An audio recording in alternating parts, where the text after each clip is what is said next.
Find peaceful ways to resolve any differences with someone else. Do not resort to violent acts. Violence only leads to trouble. A message from DBS Radio and the National Cultural Council. I got to build my nation. We got to build your nation. We got to build this nation. That's why I got to build my nation. Let's remember to say good morning, thank you, excuse me, and I'm sorry. Simple acts of courtesy help make our world a much better place. A message from the National Cultural Council and DBS Radio. I got to build my nation. We got to build your nation. We got to build this nation. That's why I got to build my nation.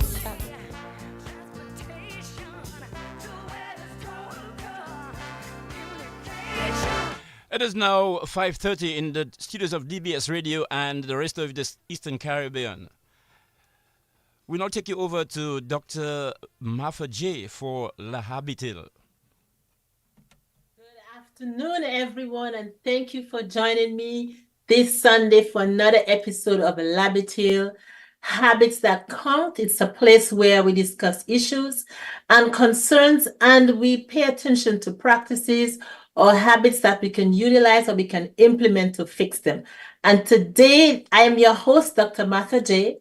And today it's our Cultural Sunday, and we are going to focus on cultural things. And to discuss our cultural stuff with us today, we have Mr. Gregory Rabes, but I'll come back to him in a while. I just want to tell you about those who are sponsoring this afternoon's program. We have Hilltop Renovations from St. Thomas. We have Rainbow Construction from Dominica, Leonard Taxis in St. Thomas, and Budding Writers Academy. And we just want to say to those of you out here, if you want to sponsor any Sunday, we have lots of Sundays to come, and feel free to lend us your help and sponsor a segment. Of course, if we can't say what you do, we can't encourage kids to participate. We won't be, accepting. But anything that we can tell kids about, then yes, we'll accept your sponsorship. So you're welcome to help us. But today, before I introduce Mr. Rabes, I want to share the number that you will call. So if you're calling locally, you can call 448-3284 or 1-800-327. And if you want to call internationally, and that's via WhatsApp, you will call 305-432-9744. I'm going to say those numbers again. Locally, 448-3284, 1-800-327, and internationally, 305-432-9744. And thank you again for joining us. And today I have with me cultural icon. He was the former cultural projects officer with the Division of Culture. He's currently a freelance retired consultant. He's a songwriter, and of course you all know Washla. If you don't know Washla, then you might be living under a rock. But the author of Washla, he is a musician, he's a poet, and he's also a Creolist. So I want to invite, and of course he worked with GIS for a while as well. So you know this famous person, Mr. Gregory Rabes, and I'm going to invite him to introduce himself right now. Mr. Rabes? Hello, good afternoon, bon après-midi, Mabrika in Kalinago. Go ahead and introduce yourself. Tell us who you are. Okay, yeah, well, Gregory Rabes, you said a bit of a mouthful already, a gorgé, as we say in Creole. Yes.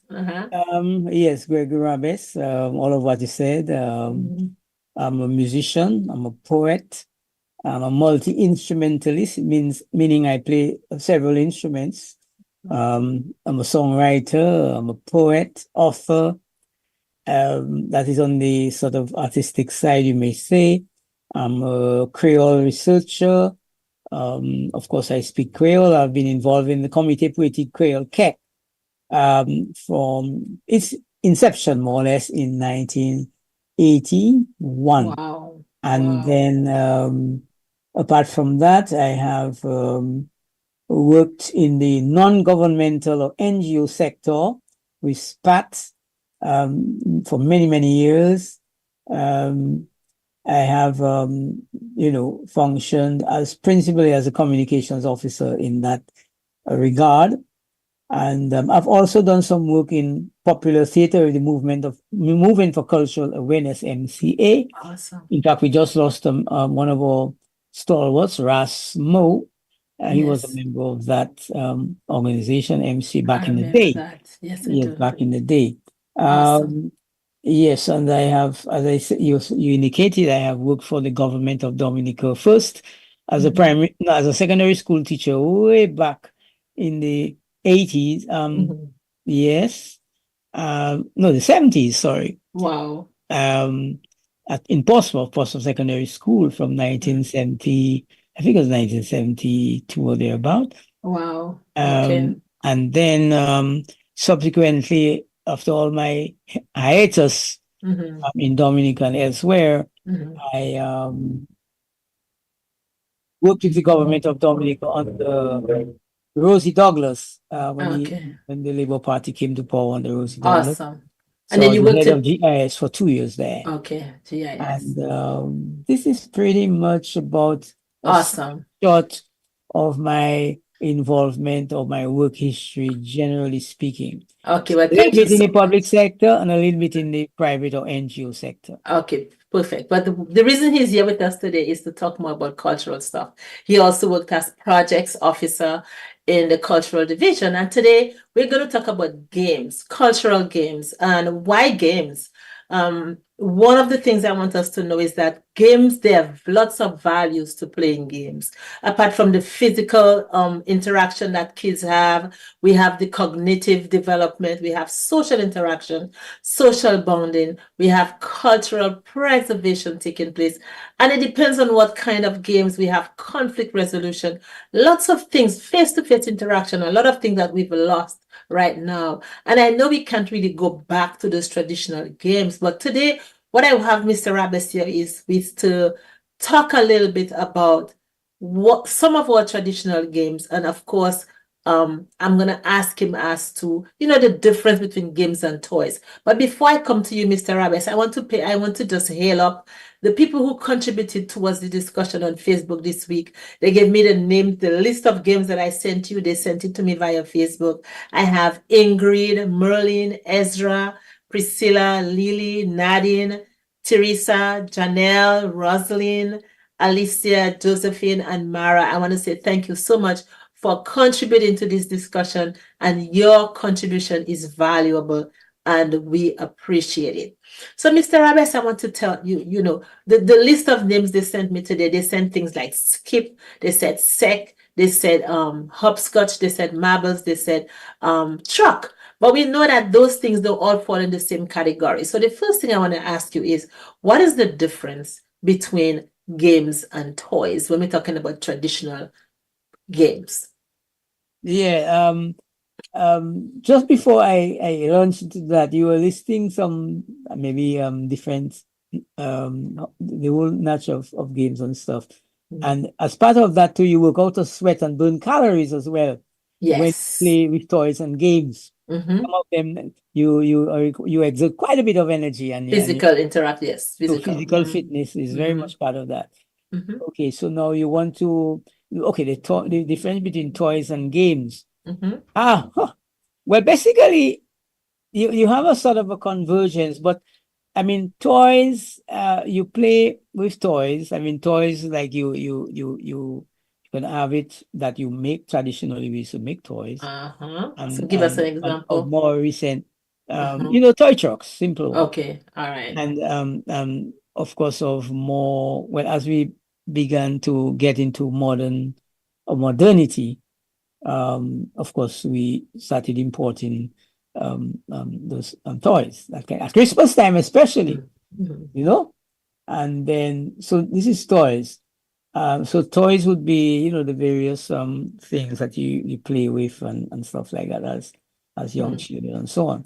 And then the games now would be basically like the typical game. Now you play to maybe win something or to reach an end point. You have a start point or an end point.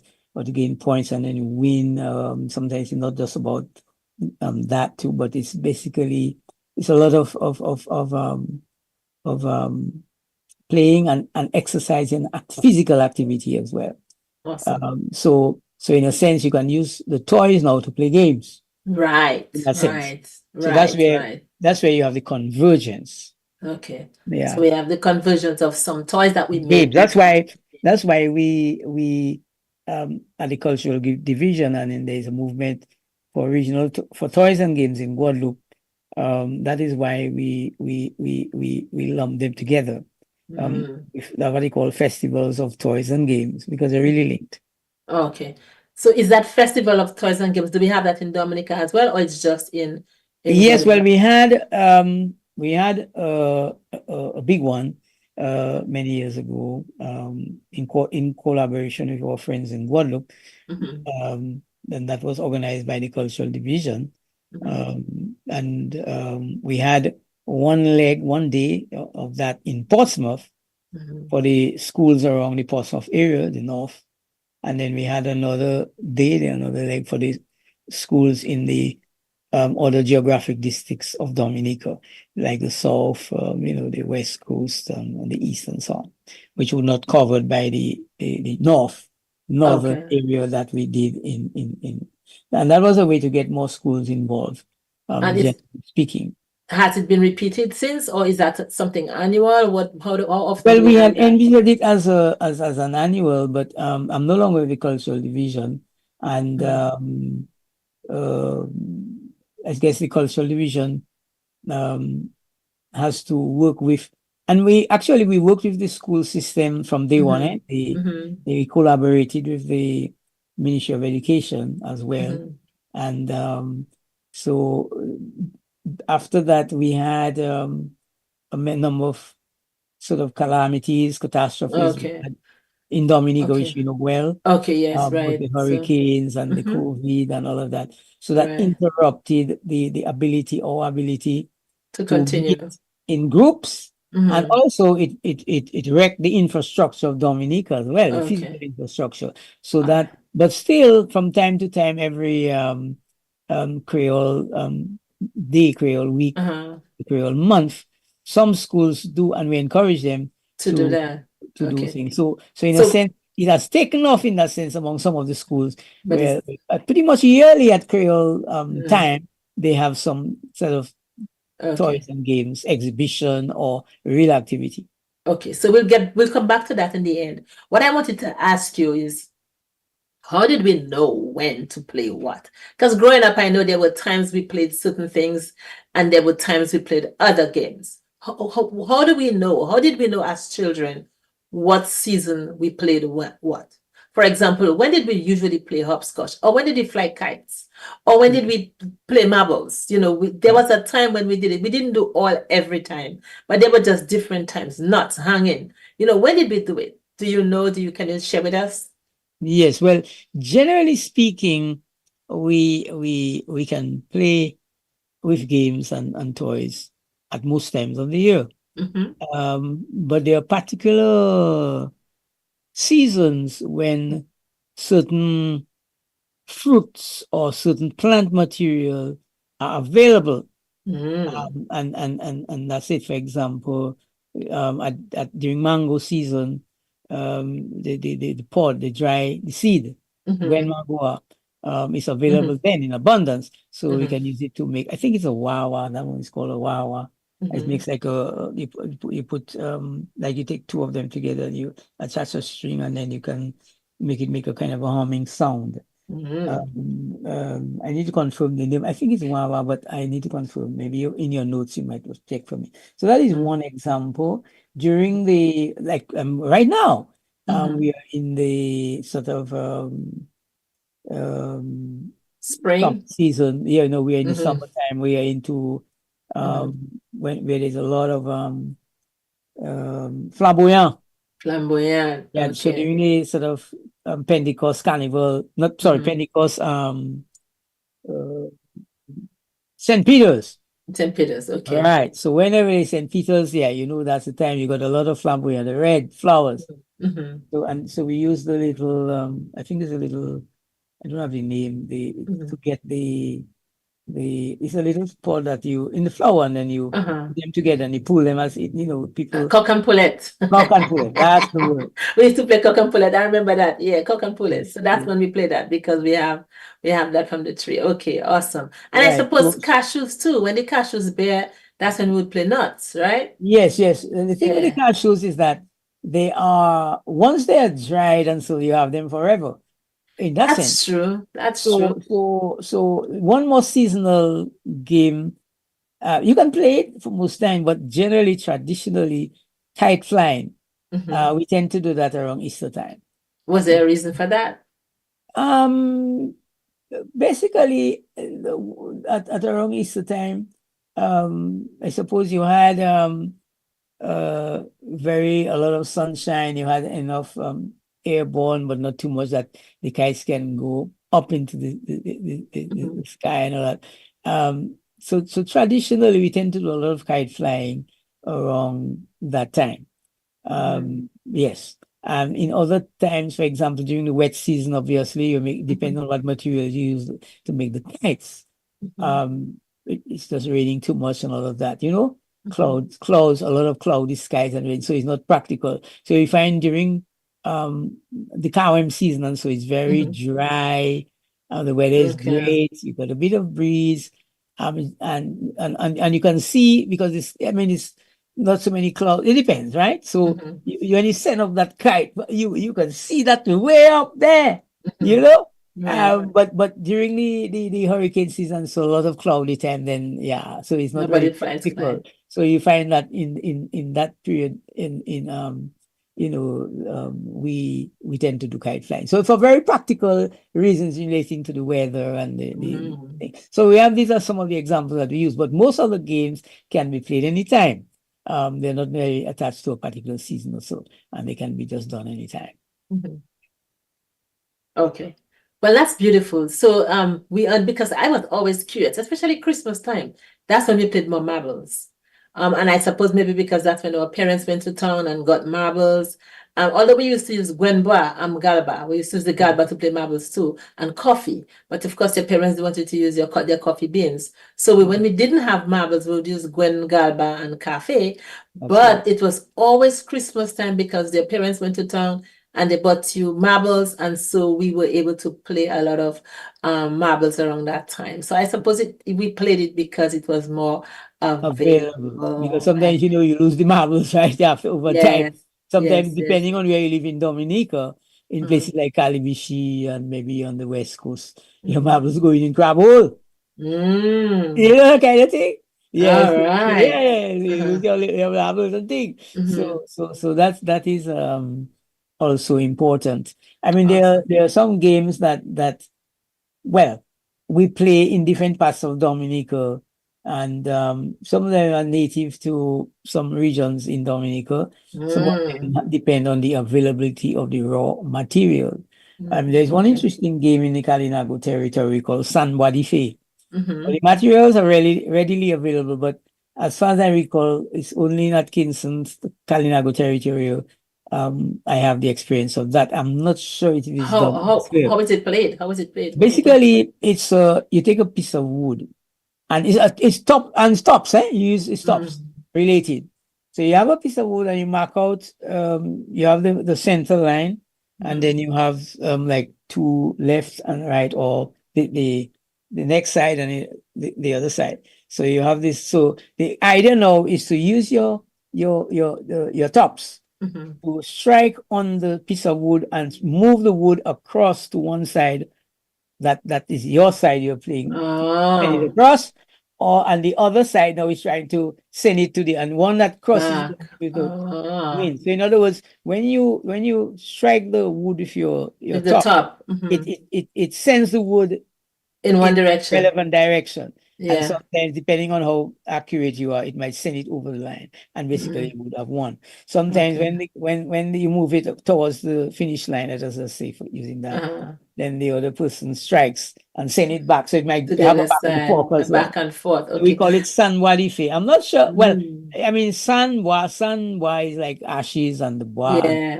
So yeah, but that's a top game. Yeah, growing up, I know the boys used to try to split one another's tops. I know that. So they That's were really correct. playing. But I don't know about this. I never heard Zoe, of I the think sun. Zoe, right? Zoe, right. Right. But I Kalesh. never heard, So you give me your top Kalesh. And yes, yeah, and the thing exactly. that and that is, it's very deep, it's a really, Mhm, because it's not just about toys, mhm, Yes, you have making of the toy is a skill, to make the toy, right? You Right. select wood, and then you have to put the nail in, and then you have to sharpen the nail to get it Yes. not to And make jump like sure. a horse, like Mhm, what we call exactly. And you put the when it deuce. just hop That it put up, deuce. you say, buy a topi like a gwig also. Yes. You have to And fling you it, put then deuce. Yes. and some guys, what they do now, they flick the top in the air with, it's thing. Yes, Flick it to do and all then sorts of catch things. it with the Yes. palm of the hand, and then Awesome. no, it's a high level of skill to do those things. Awesome. Awesome. Oh yeah. So, I mean, I know we could spend all night talking I about this, know. but what I want to ask us before we have 10 minutes left in the show, but half an hour goes by so quickly. I know. What I want to ask us, and I know you just shared a while ago, even in the beginning, is the efforts to preserve cultural games. Because when I looked up what are the values of hand games, because these girls and people on the Facebook give me all the different hand games we played, things like Sissy My Baby, I want to, Miss Mary, Mac, and all those other ones, Dong Dong Baby, all of those things. We know that yes. they're saying that these things, hand-eye coordination for sure, social interaction. We don't play much. Kids barely play those days. Yes, Everybody runs we home have a to lot of screen ring time. games. Yeah, we had ring games like Inner Fine Castle. I mean, I love that game a lot, but I was one of those people that they pick class. When you have the weaklings that a lot of those games, when you have to pick a side, they pick you the one before the last. But one of those things we know about those ring games and those hand games is that the inclusion. We have some kids who are not very good at stuff, and so these games cause this. So what we want people to understand is, although those games were traditional, they had values in them. And so what I wanted to ask you for the last 9 minutes we have, Mr. Rabes, is what are some of what would you like to see for the future of preservation for, preserving what efforts would you like to see for preserving this whole idea of preservation? Just before I talk about preservation, I just wanted to also share that we also used to play a lot of games on ring games at 9 nights. Yes. Week for the day. A lot of La One Levy, we used to call it in my area. A lot of those things. Sometimes very particular stuff. Now, onto your question, are we looking down sort of preservation, development, futuristic, right? That kind of thing. So yes, going forward, what can we do? How can the Department of Culture, preserve that? Be actors, preserve all of that?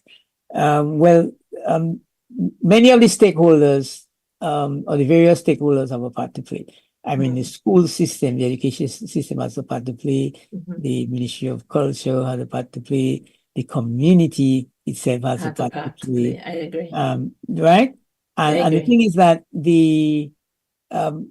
because of what you call modernity, I mean, the parents do not have much or enough quality time because the mother has to work, the father has to work. Sometimes the grandparents have to take up the slack. So if you find that the school system of necessity has to take up the slack, it cannot only just be about reading, writing, and the 3 hours arithmetic and passing GC subjects. Yes. So you have to develop the whole person. Social interaction is important. Physical activity is very important. And through that, as you quite rightly said, you develop a range of mental and physical skills in the games, coordination, a whole lot of them. Conflict resolution too. Yeah. Exactly. So in education, the Ministry of Education, they can, reinvent themselves in that sense, to focus on how they can integrate games and toys more into the curriculum and to the leisurely activity at the schools, the competitive activity going on in the schools. The cultural division can play a certain role by helping to organize as well and coordinate in some respects. some of the festivals and the links with the Yes. region. Yes. You know, so the Mhm. cultural division can play a role in that, Mhm. because it has we're involved. The community centers and the villages themselves, they have Mhm. village feasts, That's right. right? Somebody And suggested that in one of my posts. Somebody exactly, suggested, so they yes, can build sports and games around village feasts. I know in yes, Kalibishi, for example, yes. it is not Mhm. around the St. Peter's Feast necessarily, Kalibishi is noted for, but Mhm. I think they initiated a day dedicated to toys and games. Toys and games, awesome. Yes, so that's a very good initiative by So, Kalibishi. I attended it once. yeah. Oh, So beautiful. I'd be curious to know and one of the things I know for a fact would happen, you would have that intergenerational interaction. And that's so important because Miss Arabes, I don't think you play video games. Do you play video games? I don't have the time. So what would Not happen even is always that the time. well, what would happen, I know for a fact that if the communities would incorporate the cultural games around their festivals, and I know somebody else mentioned that before, it's not unique to our conversation right now. You have the fete, all of those different fats like the Feast, Isidore and village the feast, yes, and all of those. So around that time, these communities can that's go ahead correct. and incorporate one day, one night where the community have that intercultural, intergenerational interaction where the older folks will teach the younger folks. And my suggestion, because this labitil is about what practices we can utilize to ensure that we can fix or we can help things, is to videotape it. Somebody said, let's put all the games in a booklet.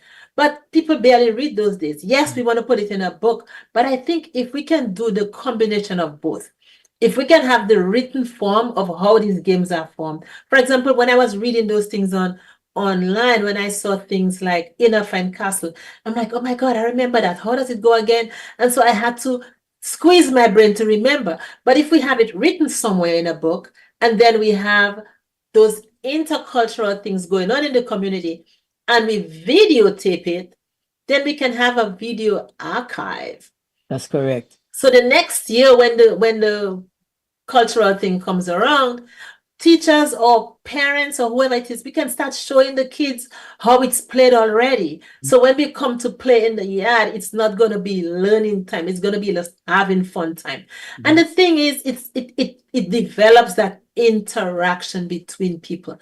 Listen, I remember growing up, if our parents were at loggerheads with each other, that had nothing to do with us. We were in the yards playing during moonlit nights, Lawana whether it was Balalin. yes, Lawana Balalin, or playing marble or playing not. You did not play knots with somebody because your parents and their parents were in trouble or because they belong to different religions or different political parties. It never happened. So I would really want us as how would I call us?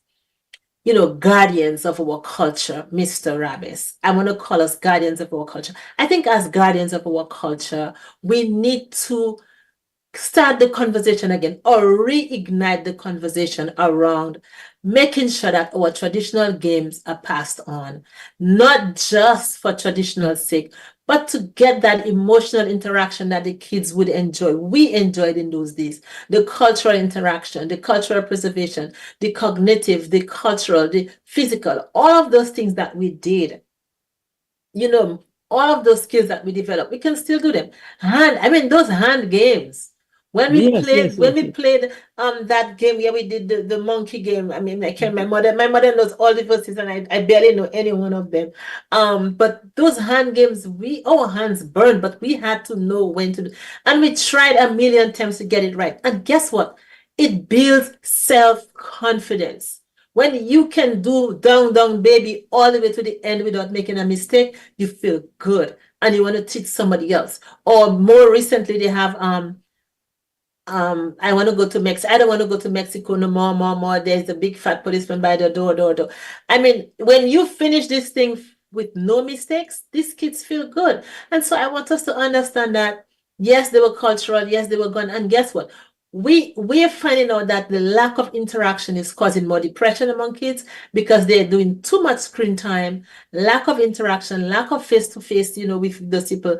Interpersonal relationship, they don't know how to ask for things. They don't know how to play anymore. They don't know how to, we need to incorporate that. So I like what you said about making sure that the festivals, they can incorporate that. So I think we need to reignite the conversation. I know it's not that they are not talking about it, but I think we need to reignite the conversation and let it be not just Calibishi, but every community that has a FET, that they can include that. They can include that, games and toys, and let them teach, not just because we want to pass on the tradition, but we want to make sure that we can continue getting along as a community. We can continue being able to resolve our conflicts, not because we have different persuasions that we can play together. And so I want to say thank you very much, Mr. Roberts. Good. I'm going to give you 1 minute to say your final words. I mean, this was pretty quick. There's an International Games Day by the United Nations in August. So probably we'll come back and continue this conversation. But until then, I want you to go ahead and give your final word. Well, my final thing really is that the young people are very much into video games. So what we need to work with them into developing the skills and interest in developing video games based on the traditional culture things, and develop characters, compare Tig or whatever, 2 characters. Get into that realm between modernity of the use of the technology and the tradition. I think that would be a plus. But that's what I would like to suggest going forward in that respect. There is some documentation available, books done about rings and games and traditional song material that are associated with games in Dominica. So just need a little bit of research and they found not many, but there are some landmark ones. Okay, so I will definitely look into that for the next show to make sure that I know what we already have. But I still want to make sure that I echo what we said earlier, what other people are saying. It's let's infuse that around our cultures, our festivals, so that we can do 2 things: pass on that cultural preservation, have that intergenerational interaction, and of course, improve interaction among students. So our practices we are suggesting, infuse it in your festivities so that we can have all of those things going on. I want to say to my listeners, thank you so much for listening. You've been listening to Labitil, Habits That Count, a place where we examine issues and concerns. And today was our cultural piece, and we had with us cultural icon, Mr. Gregory Rabes. I always want to tell you what's happening next week. Next week, we continue with youth skills development, but this time we're going to look at the skills that youth need for resisting, I want to say global climate change resistant. What kind of skills can we develop as youth that can withstand or can stand even when we've had a Category 5 hurricane? And so we're going to have people who will talk about that. We'll have also those who have those skills already to share that particular one. And I want to say to my listeners, thank you so much for your listen. And of course, I want to say, show kindness to somebody. Be kind to at least one person. Plant a seed, it will grow. And I want you to look out for Labitil on your podcast. Look out for it on DBS Facebook, on my Facebook, Budding Writers Facebook, and also on YouTube. And you can also share your comments and your message, and we can include it in the podcast version. I am your host, and this has been Labitil for another Sunday afternoon. Thank you so much for your time. Bye-bye. Mr. Rabes, thank you again. Thank you, Messi. Appeal. Okay.